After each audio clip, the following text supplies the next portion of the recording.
അസ്സലാമു welcome back to Rafees kitchen lab. ഇന്ന് ഞാനൊരു പഴമയുടെ രുചിയാണ് പരിചയപ്പെടുത്തുന്നത്. ഇപ്പോഴത്തെ ന്യൂ ജനറേഷൻ ഒന്നും കഴിച്ചിട്ടുണ്ടാവില്ല. നമ്മുടെ പറമ്പിലും വീട്ടുമുറ്റത്തൊക്കെയുള്ള മത്തനിലയും ചെറിയ ചേമ്പും വെച്ചിട്ടാണ് ഞാൻ ഈ കൂട്ടാൻ തയ്യാറാക്കുന്നത്.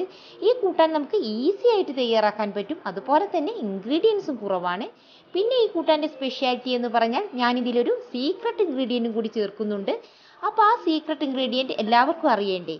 അപ്പോൾ വീഡിയോ എല്ലാവരും സ്കിപ്പ് ചെയ്യാതെ കാണുക. അപ്പോൾ വീട്ടുമുറ്റത്ത് മത്തനിലയും ചേമ്പും ഉണ്ടെങ്കിൽ ഇന്ന് 10 മണിക്കഞ്ഞിയുടെ കൂടെ കഴിക്കാൻ ഇപ്പോൾ തന്നെ തയ്യാറാക്കിക്കോളൂ. അപ്പോൾ നമുക്ക് ആദ്യം തന്നെ ഇതിനു വേണ്ടിയുള്ള മത്തൻ്റെ ഇലകൾ പറിച്ചെടുത്ത് വരാം. ഇപ്രാവശ്യം എനിക്ക് 2 മത്തനാണ് ഇതിൽ നിന്ന് കിട്ടിയത്. പിന്നെ ഇപ്പോൾ ഭയങ്കര മഴയാണല്ലോ, പൂവുണ്ടാകും, അതുപോലെ തന്നെ കൊഴിഞ്ഞു പോവുകയാണ് ചെയ്യുന്നത്. അതിനുശേഷം പിന്നെ ഞാൻ ഇതിലെ ഇലകൾ താളിക്കാനും തോരൻ വെക്കാനൊക്കെയാണ് എടുക്കാറ്. നല്ല പോഷക ഗുണമുള്ള ഇലയാണ് മത്തനിലയും കുമ്പളങ്ങയിലയും, എല്ലാവർക്കും അറിയാവുന്ന കാര്യം തന്നെയാണ്.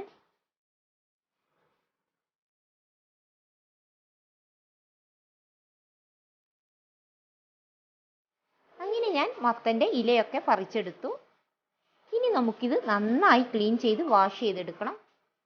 ഇനി നമുക്ക് കൂട്ടാനിടാൻ വേണ്ടി ചെറിയ ചേമ്പൊന്ന് ക്ലീൻ ചെയ്യണം. ഇത് നമ്മുടെ പറമ്പിലുണ്ടായ ചേമ്പ് തന്നെയാണ്. ചെറിയ ചേമ്പാണ് ഈ കൂട്ടാനിടാൻ ബെസ്റ്റ്. വലിയ ചേമ്പിട്ടാൽ അത്ര ടേസ്റ്റ് കിട്ടില്ല. ഇനി നമുക്ക് മത്തനില പിച്ചിയെടുക്കാം.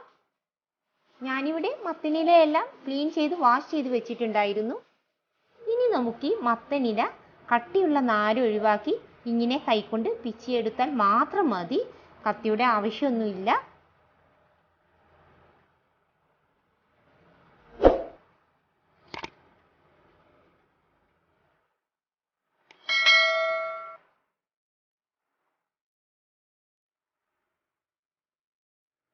അങ്ങനെ മത്തൻ്റെ ഇലയും പിച്ചിയെടുത്തു. ചെറിയ ചേമ്പൊക്കെ ക്ലീൻ ചെയ്ത് വാഷ് ചെയ്ത് വെച്ചിട്ടുണ്ട്. ഇനി നമുക്കിതിലേക്ക് എരിവിനാവശ്യമായ പച്ചമുളകാണ് വേണ്ടത്. അപ്പോൾ ഞാനിതിലേക്ക് അത്യാവശ്യം എരിവുള്ള 7 പച്ചമുളകാണ് ചതച്ചെടുക്കുന്നത്. അപ്പോൾ നിങ്ങളുടെ കയ്യിൽ കാന്താരിമുളക് ഉണ്ടെങ്കിൽ അതായിരിക്കും ഒന്നും കൂടി ടേസ്റ്റ് കൊടുക്കുക. ഇതിനു വേണ്ടി നിങ്ങൾ മിക്സി ജാറൊന്നും എടുക്കരുത്. ഇടിക്കല്ലിലിട്ട് ഒന്ന് ചതച്ചെടുത്താൽ മാത്രം മതി. അപ്പോഴായിരിക്കും നമ്മുടെ കൂട്ടാൻ ടേസ്റ്റ് ഉണ്ടാവുക. ഞാനിത് മൺചട്ടിയിലാണ് തയ്യാറാക്കുന്നത്. നാടൻ വിഭവങ്ങളായതുകൊണ്ട് തന്നെ മൺചട്ടിയിൽ തന്നെ വെക്കാൻ ശ്രദ്ധിക്കുക.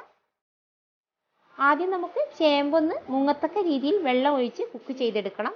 ഞാനിവിടെ 1/2 കിലോ ചേമ്പാണ് എടുത്തിട്ടുള്ളത്. ചേമ്പിന് അത്യാവശ്യം വേവുള്ളത് കൊണ്ട് ഒന്ന് തിളച്ച് കഴിഞ്ഞതിന് ശേഷമാണ് ആവശ്യത്തിന് ഉപ്പിട്ട് കൊടുക്കേണ്ടത്. ഇനി ചേമ്പൊന്ന് തിളച്ച് വരട്ടെ.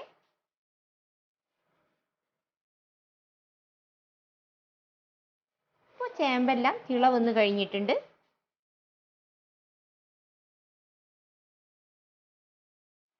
ഇനി നമുക്ക് ആവശ്യത്തിന് ഉപ്പിട്ട് കൊടുക്കാം.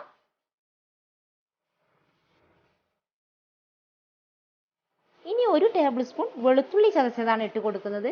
ഞാനിങ്ങനെ ഒഴിവുള്ള സമയങ്ങളിലൊക്കെ വെളുത്തുള്ളി സ്കിന്നൊക്കെ മാറ്റി ഫ്രഷ് ആക്കിയതിന് ശേഷം ക്യൂബാക്കി ഫ്രിഡ്ജിൻ്റെ ഫ്രീസറിൽ വെക്കാറാണ് പതിവ്. ഇങ്ങനെ വെച്ച് കഴിഞ്ഞാൽ നമുക്ക് കിച്ചണിലെ ജോലികളൊക്കെ വേഗം ചെയ്ത് തീർക്കാൻ കഴിയും. ഒന്ന് ഇളക്കി കൊടുത്തതിന് ശേഷം കറിവേപ്പിലയും നേരത്തെ ചതച്ച് വെച്ച പച്ചമുളകും ഇട്ട് കൊടുക്കണം.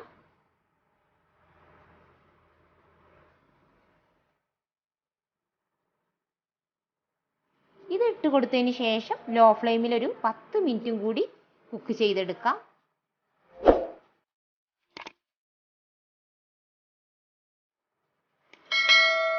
ഇപ്പോൾ 10 മിനിറ്റ് കഴിഞ്ഞു.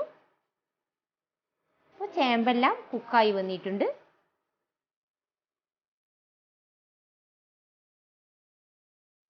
ഇനി നമുക്കിതിലേക്ക് 1/2 ടീസ്പൂൺ കുരുമുളക് പൊടിയാണ് ചേർത്ത് കൊടുക്കുന്നത്. അതിനുശേഷം നമ്മൾ കഴുകി പിച്ചിയെടുത്ത മത്തനില ഇട്ട് കൊടുക്കാം. മത്തൻ്റെ ഇലയ്ക്ക് വലിയ വേവൊന്നും കാണില്ല.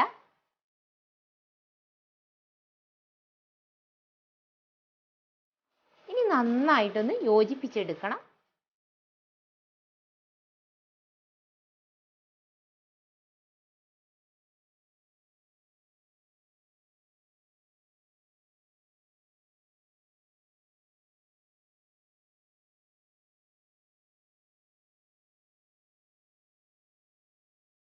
ഇനി ചേമ്പ് ഇതിൽ കിടന്നൊന്ന് വെന്തുടയണം.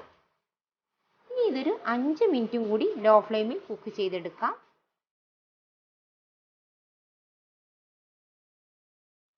അങ്ങനെ 5 മിനിറ്റ് കഴിഞ്ഞു. ചേമ്പും മത്തനിലയൊക്കെ നന്നായിട്ട് കുക്കായി വന്നിട്ടുണ്ട്.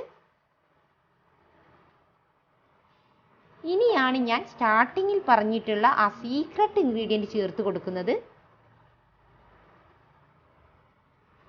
അതെന്താണെന്ന് എല്ലാവർക്കും അറിയണ്ടേ?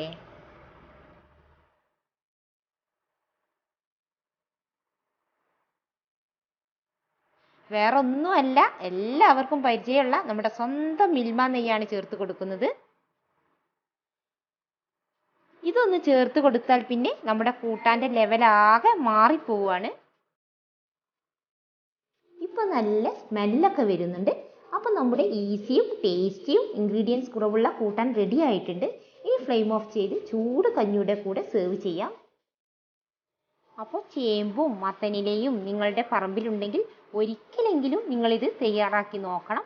10 മണിക്കഞ്ഞിയുടെ കൂടെ കഴിക്കാൻ പറ്റിയ നല്ലൊരു കിടിലൻ കൂട്ടാൻ തന്നെയാണ്.